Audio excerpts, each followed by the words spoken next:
Well, hello there. My name is Sometimes Heather and I play Elder Scrolls Online. Last time, I showed you a run around Infinite Archive, and today, we are putting on a mythic item.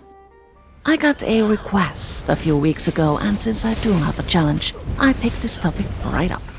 Someone asked me to create a build for a specific mythic item, use the Nightblade class, and create a Magicka Stamina hybrid.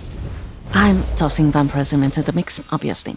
In this video, I wanted to show you my thought process behind these sorts of challenges, so today I will both show you what I have come up with and how I figured this out. Torc of the Last Ayleid King is part of the Necrom DLC. In order to get one, you will need to collect 5 golden antiquity leads. All 5 leads drop from the Infinite Archive. After getting all the leads and unearthing them, the mythic item is automatically assembled and added to your inventory. When worn, this mythic reduces your damage taken by 15%. It also adds to Magicka and Stamina recovery and to weapon and spell damage. And it disables all other item set bonuses, and that's the feature that makes Torc of the Last Ayleid King a challenge to use. Let's put on the amulet and see what happens. I actually thought that the first buff of each set would remain, but Torc of the Last Ayleid King actually cancels out every possible bonus. No added weapon and spell damage, no one item boost to penetration. Nothing, nada, any mitta. That ruins my plan of quilting a custom armor by using said one item boosters. Enchantments remain, traits will still give you a boost, but sets have no meaning. Because of that, I can basically just hang on to what I have on. We will take a look at weapon traits a little bit later.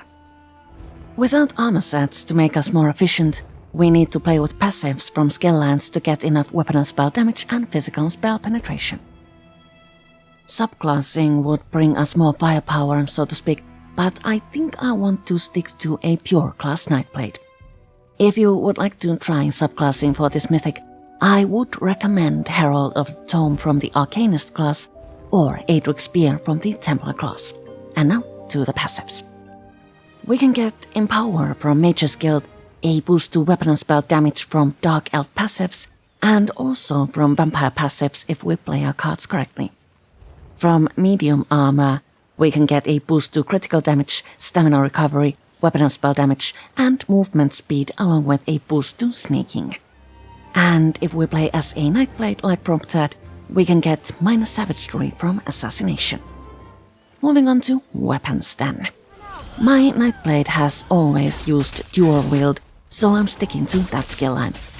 Weapon type comes into play here. Axes increase critical damage, maces boost offensive penetration, swords give more weapon and spell damage, and daggers increase critical chance rating.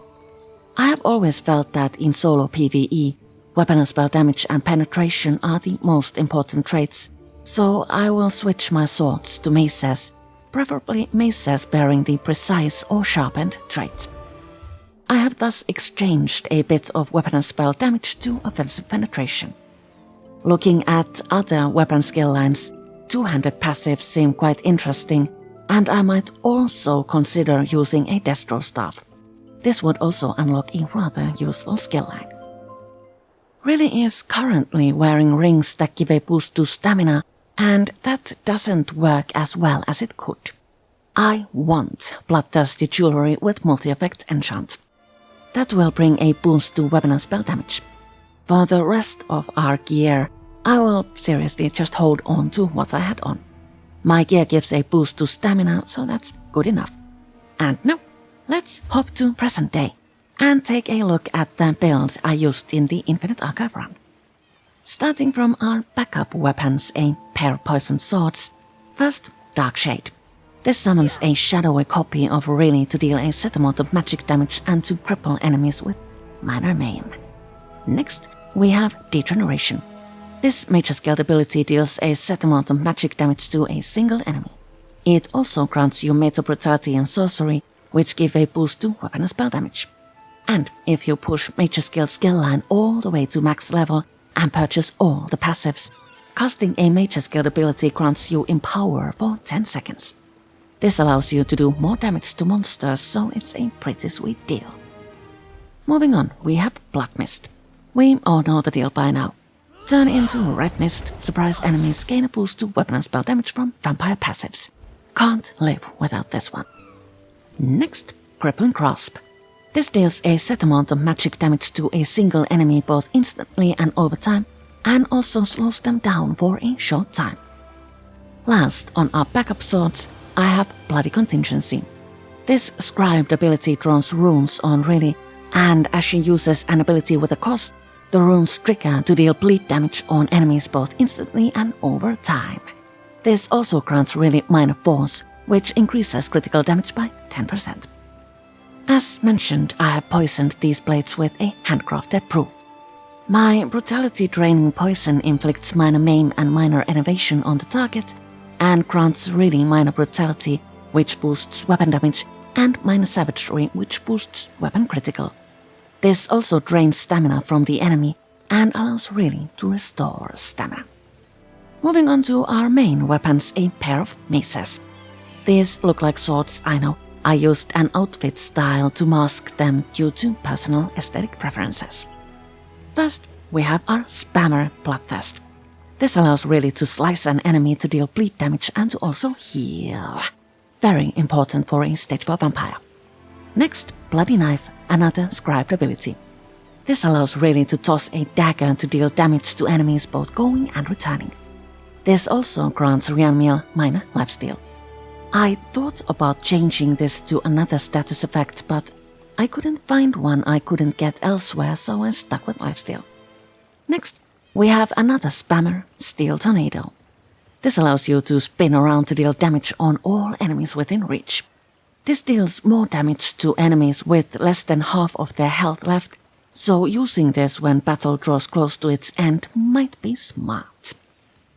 And last on these swords, I have Reaper's Mark and Killer's Blade.